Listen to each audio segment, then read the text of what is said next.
Monsieur le Président de l'Assemblée nationale, Monsieur le Premier ministre, Monsieur le ministre de la Justice, garde des Sceaux, vice-président du Conseil supérieur de la magistrature, Monsieur le Président du Conseil constitutionnel, Mesdames, Messieurs les ministres, Monsieur le Premier président de la Cour suprême, Monsieur le procureur général près la dite Cour, Monsieur le Premier président de la Cour des comptes, Monsieur le procureur général près la dite Cour, Monsieur le Premier président de la Cour suprême du Bénin, Monsieur le procureur général près la dite Cour, Mesdames, Messieurs les députés, Monsieur le médiateur de la République, Monsieur le Président de la Commission électorale nationale autonome, Monsieur le Président du Conseil national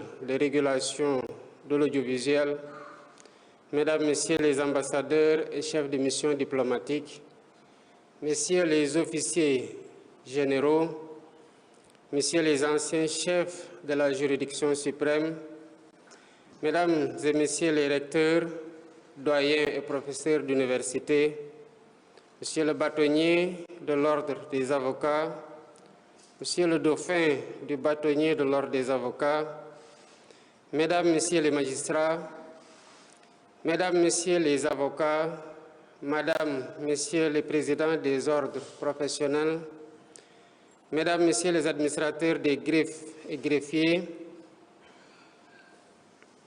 Mesdames, Messieurs les autorités administratives et territoriales, autorités religieuses et coutumières, Mesdames, Messieurs, en vos rangs, grades et qualités, honorables invités.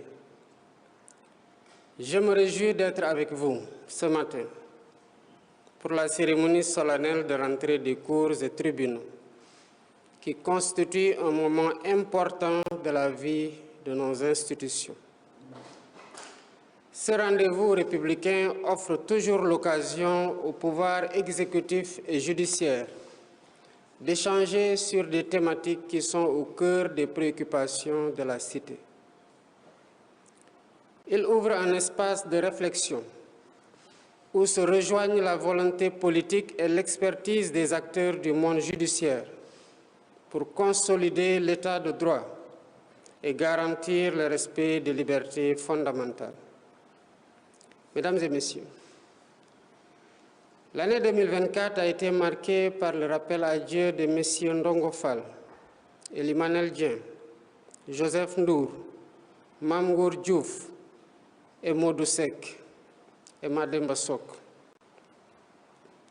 Je m'incline devant la mémoire de ces illustres disparus qui ont marqué le monde judiciaire et syndical. Je remercie Monsieur le Premier président et le procureur général près la Cour suprême, ainsi que Monsieur le bâtonnier de l'Ordre des avocats, pour les félicitations et vœux formulés à mon endroit. J'aimerais à mon tour vous adresser mes félicitations et mes encouragements pour vos nominations respectives à la tête de la juridiction suprême qui consacre le couronnement d'un riche parcours au service de la justice sénégalaise. Mesdames et Messieurs, chers invités, en cette audience solennelle qui marque la rentrée des cours et tribunaux, je voudrais rappeler l'importance de la justice dans la consolidation des principes fondamentaux de notre République. Elle est le régulateur des relations entre les différents pouvoirs et les institutions, la gardienne des libertés individuelles et collectives, le bouclier qui protège chaque citoyen de l'arbitraire.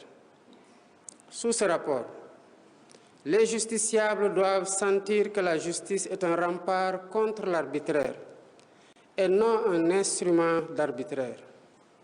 C'est pourquoi l'une des premières décisions de mon mandat a été de convoquer les assises de la justice autour du thème « La réforme et la modernisation de la justice ».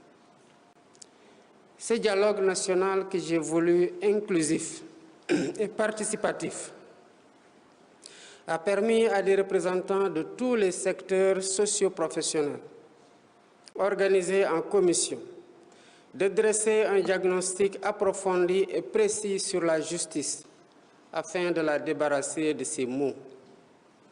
Ces commissions ont formulé par la suite des recommandations dont la mise en œuvre permettra d'humaniser le visage de la justice, de rendre plus performant le service public de la justice.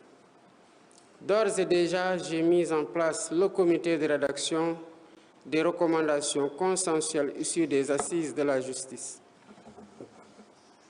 Ce comité a pour mission de matérialiser les réformes nécessaires afin, entre autres, que les exigences de l'état de droit soient mieux prises en charge par les acteurs du monde de la justice. En effet, il faut rapprocher la justice du peuple au nom duquel elle est rendue. Le monde judiciaire a des défis immenses à relever et doit s'ouvrir au questionnement, à la remise en cause, au changement et à la modernisation. Il doit nécessairement s'ouvrir, à l'instar de tous les corps de la République, au monde extérieur, car l'exigence d'un contrat social repensé nous interpelle tous. Un système clôturé à lui-même ne permet pas de faire peuple. Gardons-nous tous de la tentation de l'entre-soi et du repli. Monsieur le Premier Président, j'ai écouté avec beaucoup d'intérêt vos contributions. Les conclusions des assises de la justice permettront de répondre aux problématiques les plus urgentes. Le thème qui nous réunit aujourd'hui porte sur le droit de grève et la préservation de l'ordre public. Il constitue une invite aux acteurs judiciaires à réfléchir sur l'équilibre délicat mais essentiel entre le respect des droits et le bon ordre communautaire. Monsieur Latirignan, conseiller délégué à la Cour suprême, que je félicite, vient de poser avec beaucoup de pertinence les termes de cette réflexion. Le droit de grève, composante essentielle de la liberté syndicale, est fondamental parce que consacré tant au plan national qu'au niveau international. Il est garanti par la Constitution et réaffirmé par les normes internationales telles que les conventions de l'Organisation internationale du travail.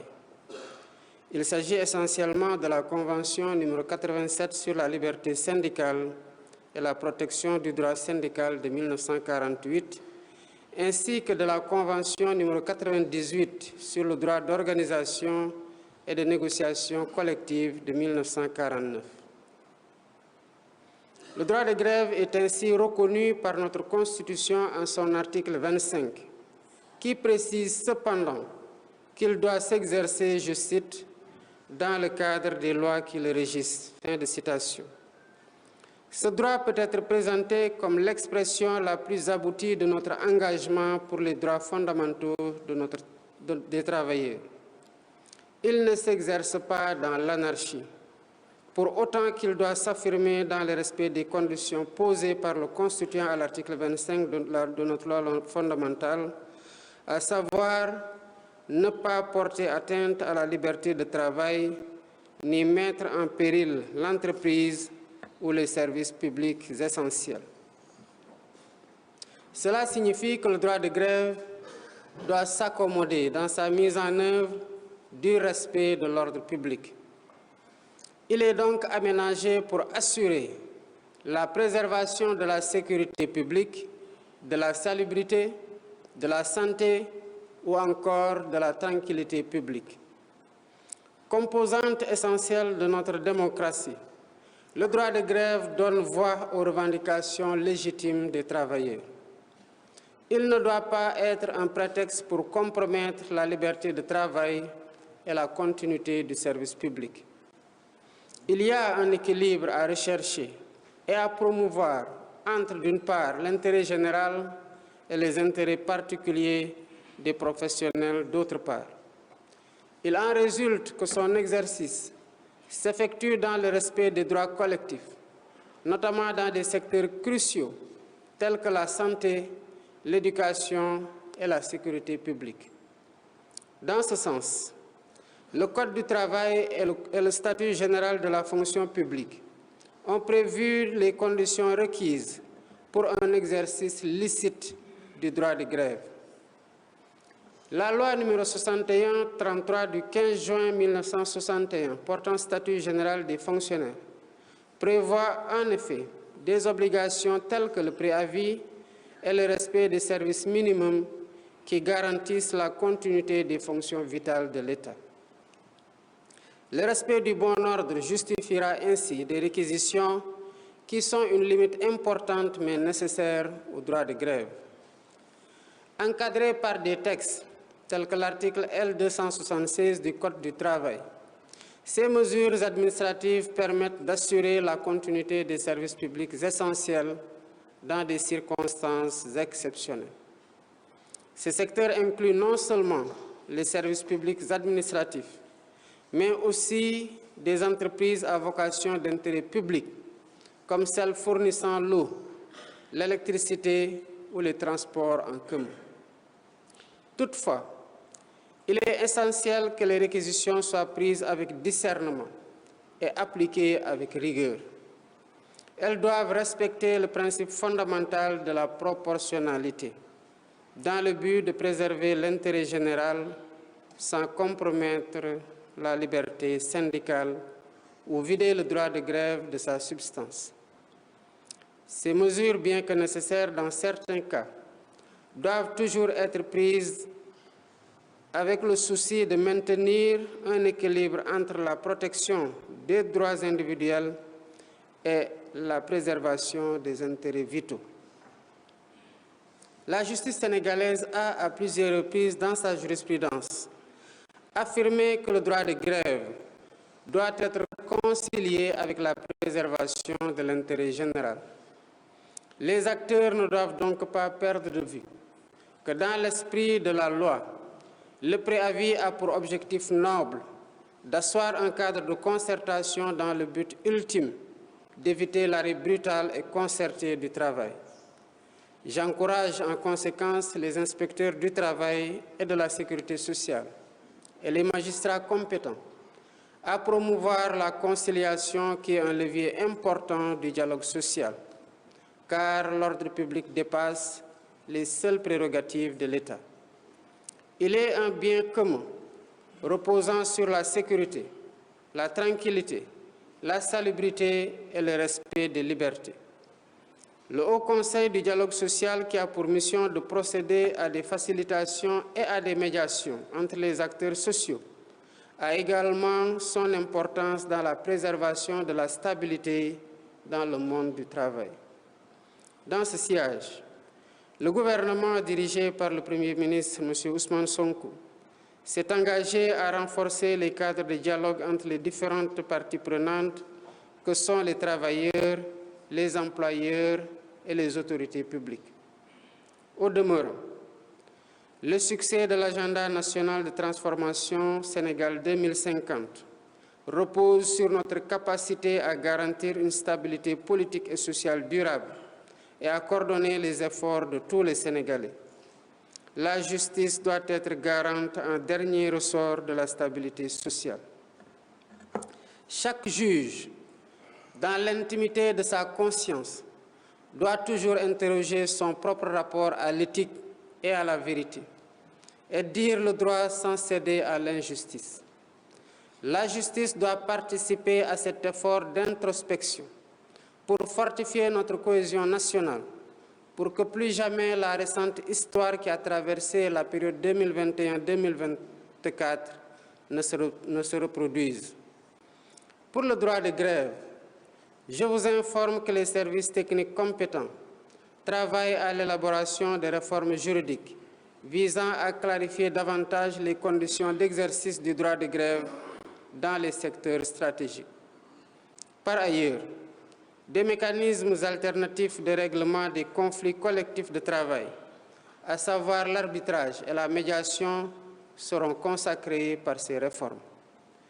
Je saisis donc cette occasion pour appeler à un exercice responsable du droit de grève. La défense des intérêts professionnels ne doit jamais se faire au détriment de la paix sociale et de la stabilité de notre nation. J'invite la justice, gardienne de nos droits et libertés, à nous entraîner dans cette démarche avec impartialité et rigueur, en veillant toujours à promouvoir la paix sociale dans notre pays. Les employeurs et l'État doivent quant à eux accorder une attention bienveillante aux revendications légitimes des travailleurs. Ensemble, construisons un Sénégal où les droits de chacun s'expriment dans le respect de l'intérêt général, un Sénégal de liberté, un Sénégal de justice, un Sénégal de prospérité. Monsieur le bâtonnier de l'Ordre des avocats, l'assistance judiciaire fonctionne jusqu'ici provisoirement sur le fondement d'un protocole d'accord du 7 avril 2005 entre le barreau et les ministères en charge de la justice et du budget. Il est nécessaire de la formaliser. À cet égard, un projet de loi et un projet de décret ont déjà été élaborés pour une réglementation des modalités de l'assistance judiciaire qui, il faut le rappeler, doit bénéficier aussi bien aux victimes qu'aux mises en cause en matière pénale, ainsi qu'aux demandeurs et défendeurs en matière civile. Le constat est qu'elle n'est appliquée qu'en matière pénale et au seul bénéfice des personnes poursuivies, alors que des victimes ont souvent besoin de l'aide juridictionnelle, particulièrement en matière civile, où la procédure est généralement plus coûteuse qu'en matière pénale. En ce qui concerne l'accès à la profession d'avocat, je voudrais rappeler les exigences des nouvelles normes communautaires, notamment le règlement d'exécution numéro 001-2019 de l'UEMOA, qui prévoit la mise en place dans chaque État de l'Union d'un centre de formation professionnelle des avocats.